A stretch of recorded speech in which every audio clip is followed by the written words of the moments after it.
part d'un existant qui est assez pauvre en matière d'étangs, hein. On a 3 très beaux étangs sur le domaine. Et ces étangs, c'était véritablement des cuvettes piscicoles sur lesquelles on ne voyait pratiquement pas de canards. C'était très très pauvre en matière de faune avicole, d'oiseaux. Donc j'ai vu en fait l'absence d'évolution sur ce domaine pendant 15 ou 20 ans, sur lequel on n'a pas fait grand-chose, il faut bien le dire. Et ça me contrarie beaucoup, moi. Je me suis intéressé de près à essayer de modifier en profondeur les étangs pour qu'ils deviennent ouverts, en particulier aux canards. L'apparition de cette volonté, elle date du moment où on a été en capacité de financer les projets qu'on pouvait avoir, parce qu'auparavant, on n'avait pas cette capacité de financement, et on a eu la volonté d'y travailler d'arrache-pied pour montrer ce qu'on était capable de faire en matière de biodiversité.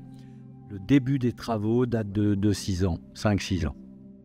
Il fallait qu'on fasse un état initial des lieux, ce qui n'avait jamais été fait.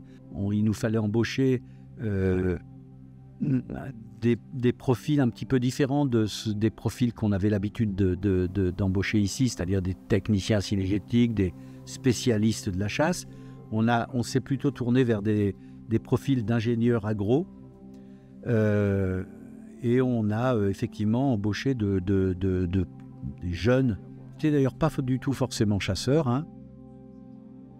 Les espèces ont réagi très très vite aux modifications d'espace. En bécassine, on a eu des sternes, on a eu des variétés de canards qu'on n'avait jamais eues sur ces étangs.